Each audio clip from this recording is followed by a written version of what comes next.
I don't think I could possibly be more elementary in the way that I'm approaching tech and video live streaming, but that's kind of the point of today's post.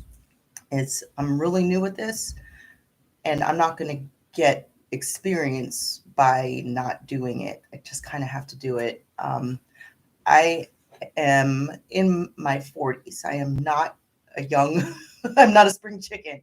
And I'm constantly discovering there are things that need to be learned in order to function in today's world.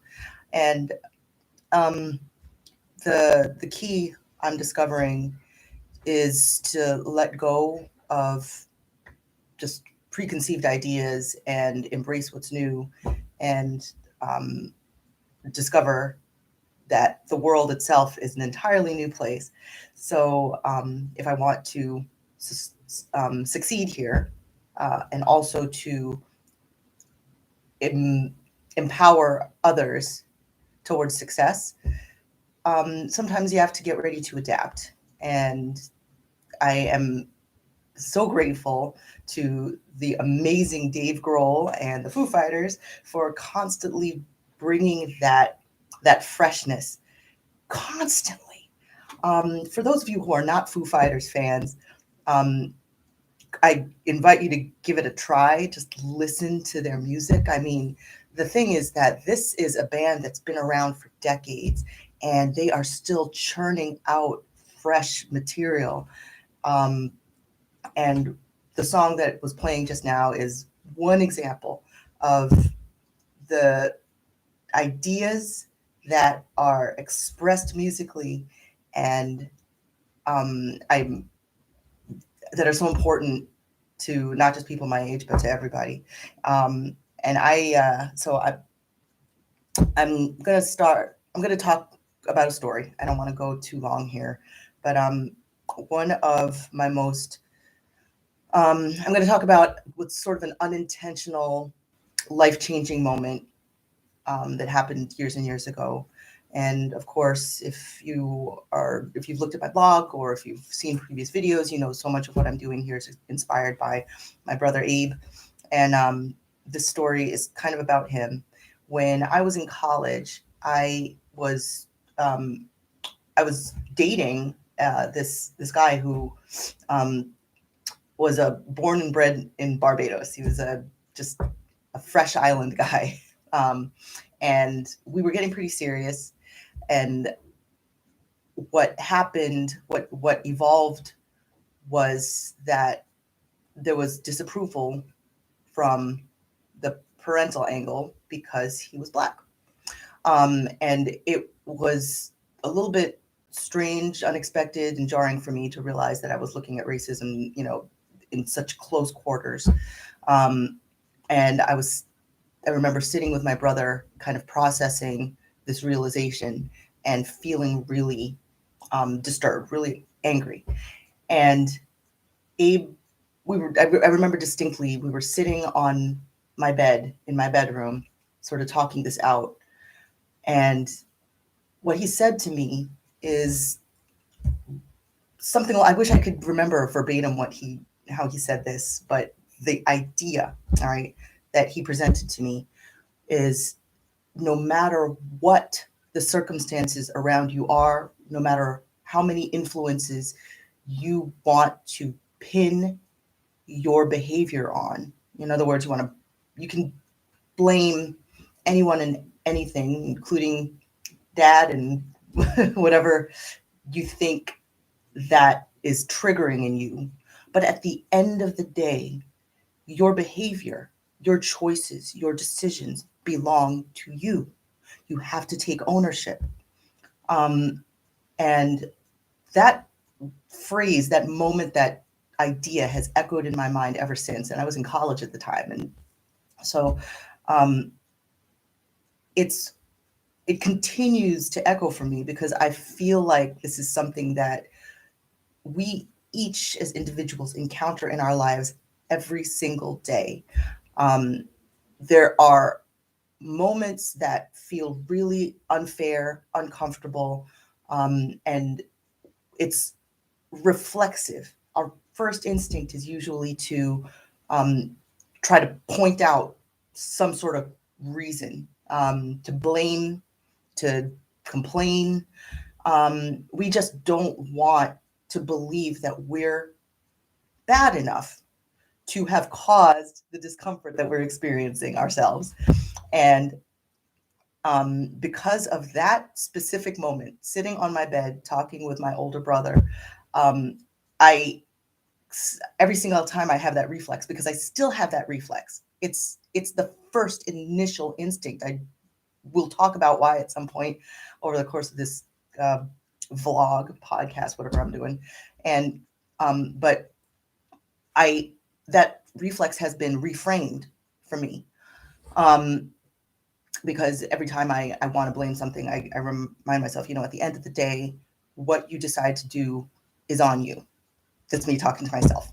So the irony of that is constantly blowing my mind, because my brother's gone now, and it was entirely on him. It was entirely his decision. And boy, I mean, the letters that he left behind showed just how much he owned it. He blamed no one. Whatever he left behind, just handwritten letter after handwritten letter, to ensure that none of us left behind were permitted, by him at least, to retain guilt for his loss.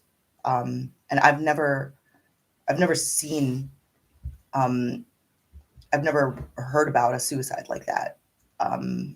Everybody's got their individual stories, and probably many of us who are suicide survivors don't talk too freely about what that's like. But there was something very magnanimous about what Abe left behind. And so that's why that specific idea rings so loudly in my head in particular, is because he taught me that lesson. And then he did what many would call or consider the ultimate bad deed. And he refused to let anyone else take the blame for it. So no matter how bad, and he knew he was leaving behind a lot of pain, and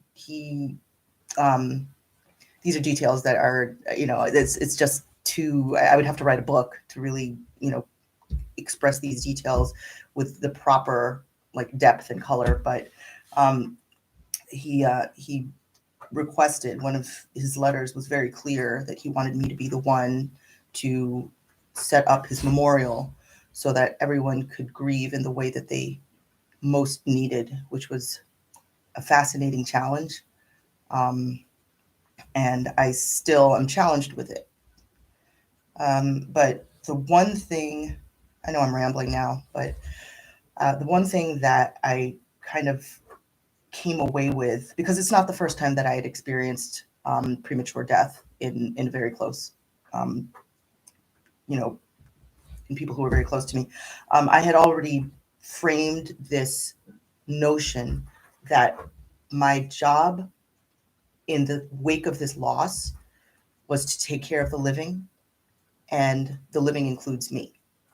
So I don't know Abe knows everything that I had been through. He knew everything that I'd been through leading up to this. So I don't know if he understood that I would have some framework, some structure to be able to set up that grieving process adequately for others as well as for myself.